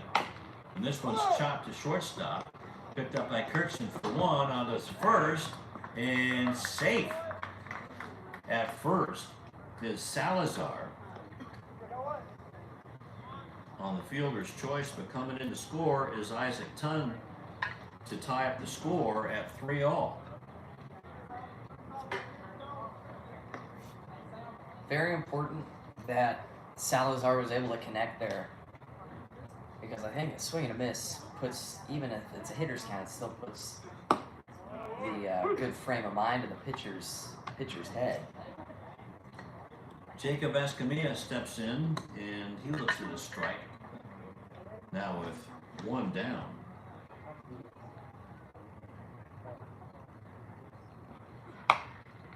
This one's fouled to the right, and it's 0-2. And with these 2 earned runs that have crossed the plate in the bottom of the 7th, Brancato will be charged in the scorebook with a blown save. Escamilla in an 0-2 count as Brancato tries to work behind. Over the top fastball, and that's low into the dirt. Then another good stop by Laureano. A walk and 2 hit batsmen have contributed to this. To get out of the infield, and that was on a bunt. Fastball up the middle. Nice stop by Goffin, and goes across. So that's 4-3 double play to end the inning. But the damage is done. 2 runs come in on only 1 hit. That ties the score going into the top of the 8th. We're all knotted up at 3.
Zenon Pena coming on to pitch for the Monarchs out of Laverne. In the top of the 8th inning, all knotted up at 3. 2 runs in the bottom of the 7th by the Monarchs. And first pitch swinging is Ben Rutkin. And this is in short right field, and Mara will put that away. So Mara is 0 for 3 with a walk in the 8th inning. So the Sentinels, 3 runs on 4 hits. They've left 7. And the Monarchs, 3 runs on 3 hits, and they've left 6, so pretty close games. Doesn't get much closer. Big swing and a miss on a fastball to Aiden Laureano, I do believe. Laureano came in as a pinch hitter. So he remains as the extra hitter. Is that correct? Yes, I believe so. I think it's cool here in the BC SBL that the extra hitter, more at bats for the guys. The lineup doesn't turn over as quickly, so maybe possibly longer outings for the pitchers. Fastball was outside, but still swung on and fouled away. Hey, why not? And Laureano barely got to it. He definitely had a lead swing. You can see it by how far right the baseball went of us. Camden Conklin is next, and that one is on the inside corner, strike 3 call. So first strikeout for Pena. Justin McFadden with 2 innings. Gave up no runs on a hit and struck out 2. And walked 1. I missed that first pitch there, Chad. I think it was low. Okay. To Conklin. He swings and misses. Trying to get the lead back with that swing. Pena, 6'3", 200 pounds, a righty. He went to Los Osos High School where he played football as well as being a baseball player, and he was a quarterback and linebacker. Well, he threw that one trying to lead his tight end going to the right post. And Yeah, right? Yeah. 2-1. Chin music. Los Osos. Is that the Eagles in Rancho Cucamonga? Look out. That was brave of Camden Conklin to stand in there on that. Yeah, I think sometimes even as a hitter, when you're worried for your life on a pitch inside, you can notice the rotations and see if it's going to come back. Foul tipped into the glove of Moreno, and it's 2-2 to Conklin. 3-2. Full count. Pardon me. Camden 0 for 3. Actually 1 for 2. 1 for 3, I should say. Fouls that one back. Wastes a good pitch by Pena, and it remains 3-2. Had that good hard double down the right field side. And, I mean, the opposite hitting for the Sentinels has been pretty amazing throughout this game. There hasn't been much contact except for that home run by Fregoso that's been pulled. This one is hit the other way towards Salazar at second, and he just picks it up and tosses it to Roman. 4-6, 4-3 on the putter, I should say. And that will do it for the Sentinels in the top of the 8th inning. No runs, no hits, nobody left. 1, 2, 3 for Pena.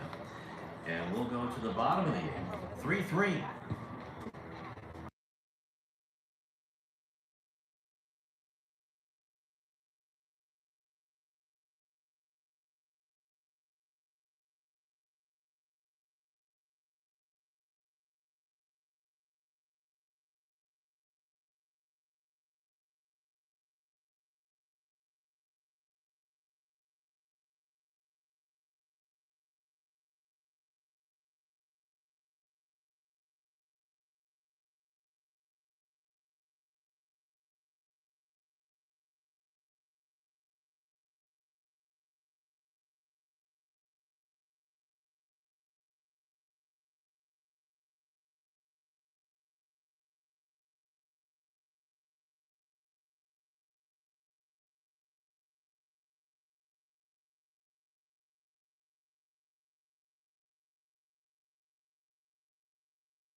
Bottom of the 8th we go, and it's Caden Montez to face the Monarchs.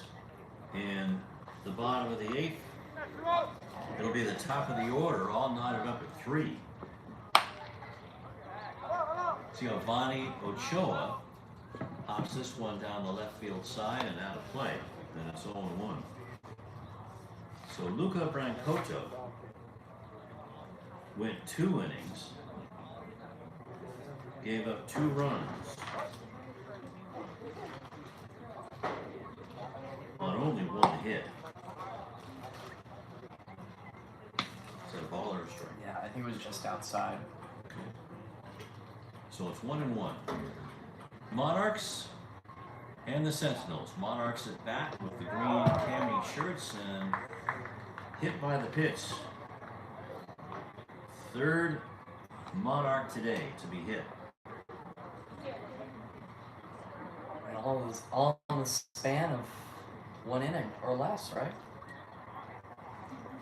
Less than, yeah, right about there.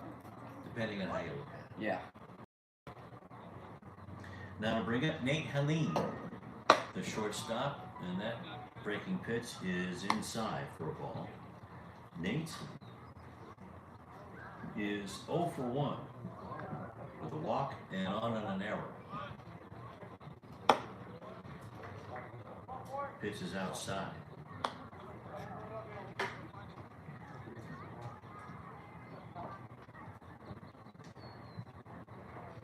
So leadoff runner on at first for the Monarchs. Montez looks over there and pitches outside. And it's 3-0.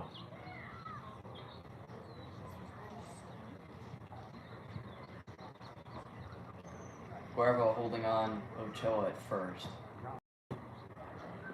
Infield is not deep at all, and the breaking pitch settles in for strike 1, 3-1. Conklin, the third baseman, even with the bag over there.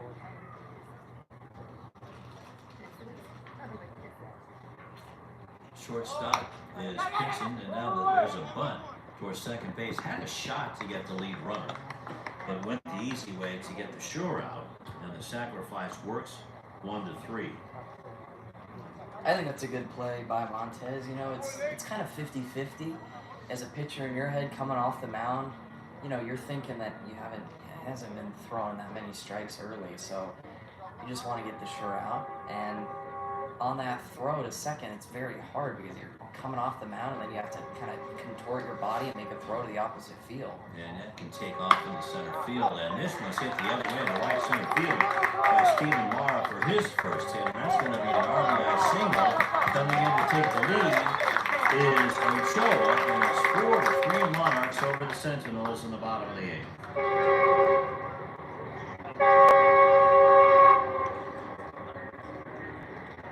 So a good piece of hitting by Mara, who just went with the pitch right over second base.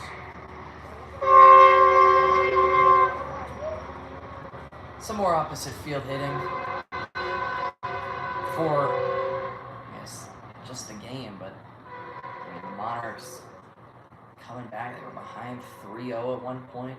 Some timely hitting has proved beneficial to this club.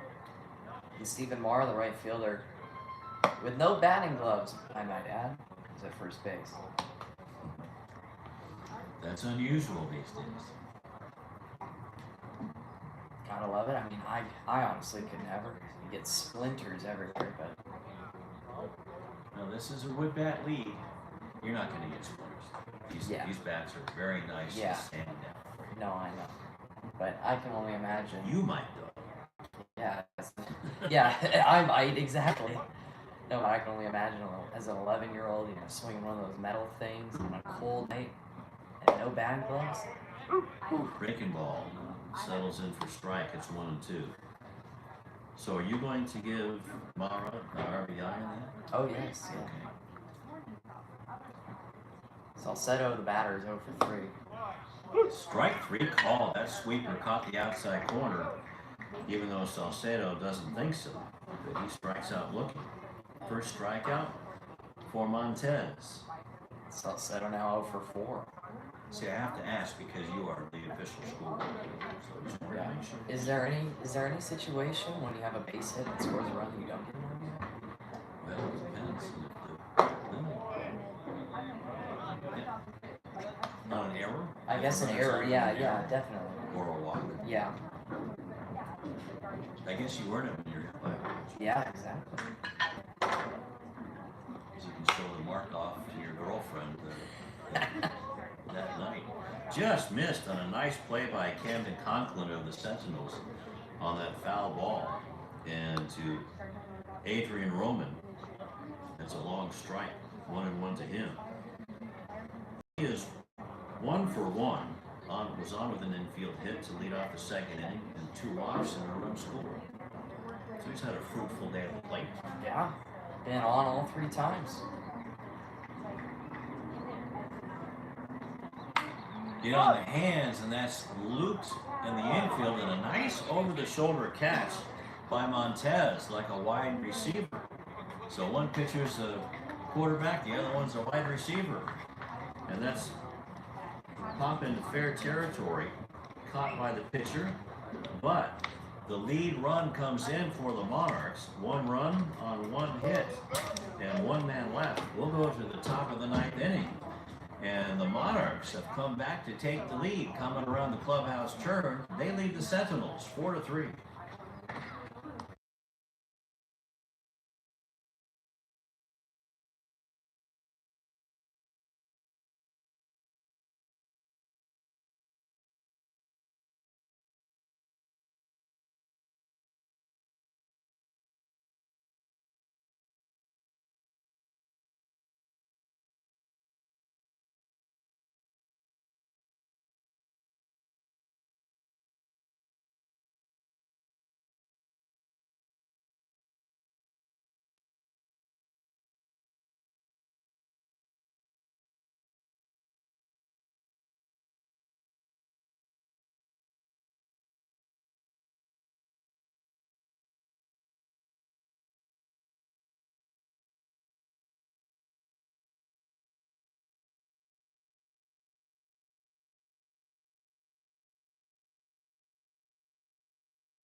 Michael Rogazic comes in to pitch the 9th inning for the Monarchs, and it'll be last call for the Sentinels.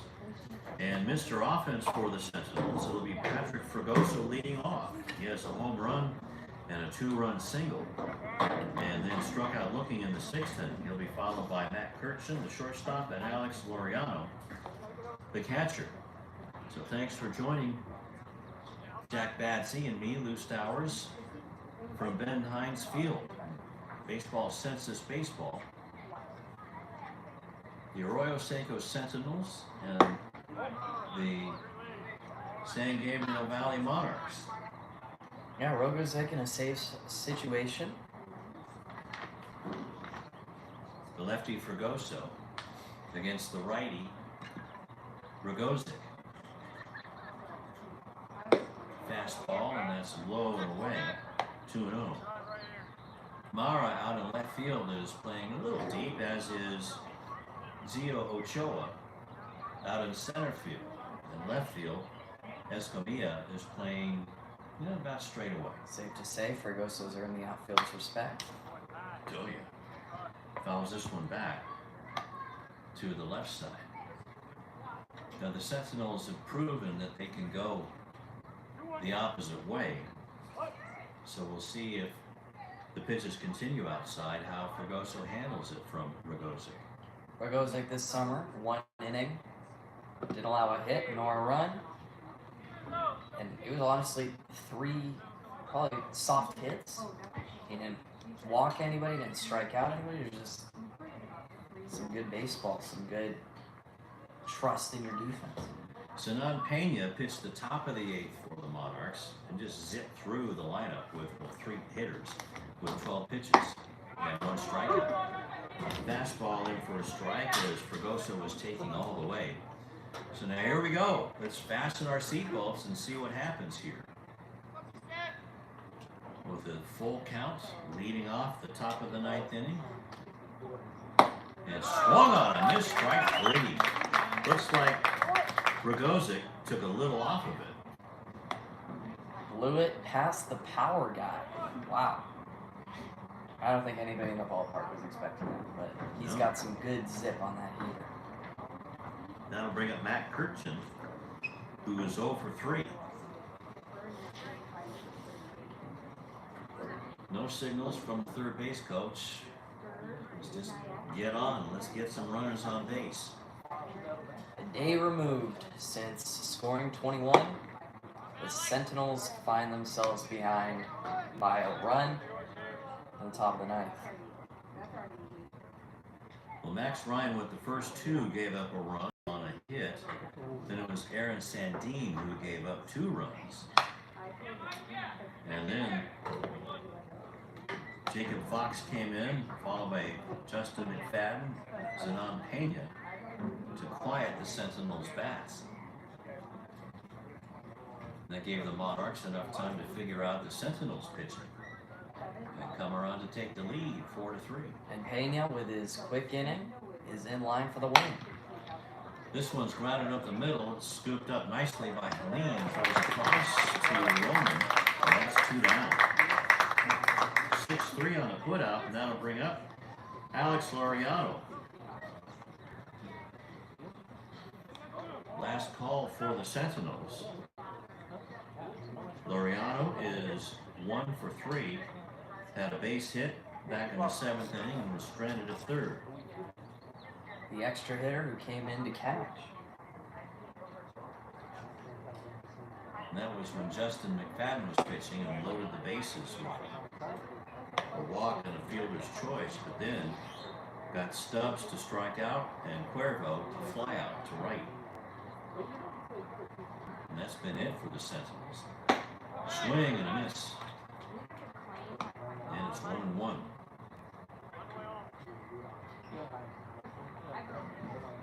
So 2 down, top of the 9th inning. 1-1. This one's fouled back. Now it's 1-2, so it's match point for the Monarchs, who lead the Sentinels 4 to 3 in the top of the 9th inning here at home for the Monarchs. Ben Hines Field on the campus of University of Laverne. 1-2 the count.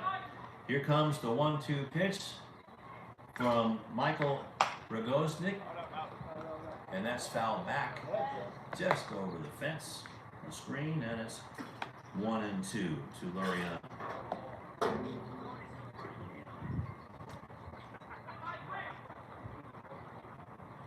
So do it all over again. Rogoznik takes a deep breath, looks down at Daniel Moreno. Meanwhile, Laureano, straight up and down, fastball swung on and tipped into the glove of Moreno, and that'll do it. Strike 3, swung on and missed. Foul tip. So 2 strikeouts in the inning. 1, 2, 3 go the Sentinels in the top of the 9th. And they come back to take a 4 to 3 win over the Arroyo Seco Sentinels. For the Monarchs, they score 4 runs on only 4 hits and leave 7. And the Sentinels, 3 runs on 4 hits, and they also leave 7. The winning pitcher for the Monarchs would be Justin McFadden, I do believe, versus Zenon Pena. I think it's Pena. Yeah, you're right. It's Zenon Pena. So Pena, who came in 1 inning and went 1, 2, 3, got 1 strikeout, and save goes to Michael Rogoznik. And the losing pitcher would be Luca Brancato. Montez? Okay, you're right. Sorry about that. I apologize. Caden Montez is the losing pitcher for the Arroyo Seco Sentinels. And Jack, got any notes to add? Well, yeah, I mean, Brancato is charged with a blown save there, but I mean, it was the Monarchs' late push that helped them the victory. It was Steven Mara's single in the bottom of the 8th. And I don't know if the Saints let up a little bit too early. You know, they had 3 runs through the first 4 innings. They didn't score anything for the rest of the ball game. And that home run by Patrick Fergoso is a little bit of, you know, some good juju that they've got. I'm sure that they'll be taking that into their next affair. But, you know, I just think it's a good showing from the Monarchs as their pitching stayed true to themselves after falling behind 3-0. Their offense started to get rolling, and they proved that they could be clutch when it mattered. Yeah, for Luca Brancato, I should say, gave up the 2 runs on an infield hit, a blown bunt actually, by the infield after a walk. And then hit 2-hit batsman and fielder's choice. And actually there was a double play that was not monthly, but they didn't complete the double. Yeah. And so that really led to the loss there, that 2-run 7th inning. And then the hit by a pitch like Ochoa was put on, and then the RBI single by Steven Mara. That put the icing on the cake for the Monarchs to get the win, and another baseball census game in the books with the Monarchs winning at home. Yeah, 4-3. yeah. And, you know, hindsight is always 20/20, but the Sentinels had 3 errors. And one of those runs that was brought in by the Monarchs was unearned. And, you know, maybe without those errors, it's a whole different ballgame. We're pushing through the 10th, 11th, 12th innings. But who knows, you know? It's always, that's the game of baseball, right? And the great thing about baseball, there's always tomorrow. Exactly. Wash it down with a shampoo. Exactly. And wake up tomorrow and it's a new day. Put it in the wash, right? All right, Jack, Badsy, thank you very much. And great job. Great working with you. And, Thank you, Lou. we'll look for you next time here Yeah. on the Baseball Census YouTube channel. Once again, the final score from Ben Hines Field on the campus of the University of Laverne. The Monarchs, San Gabriel Valley Monarchs, 4-3 over the Arroyo Seco Sentinels. Until next time on the Baseball Census YouTube channel. So long.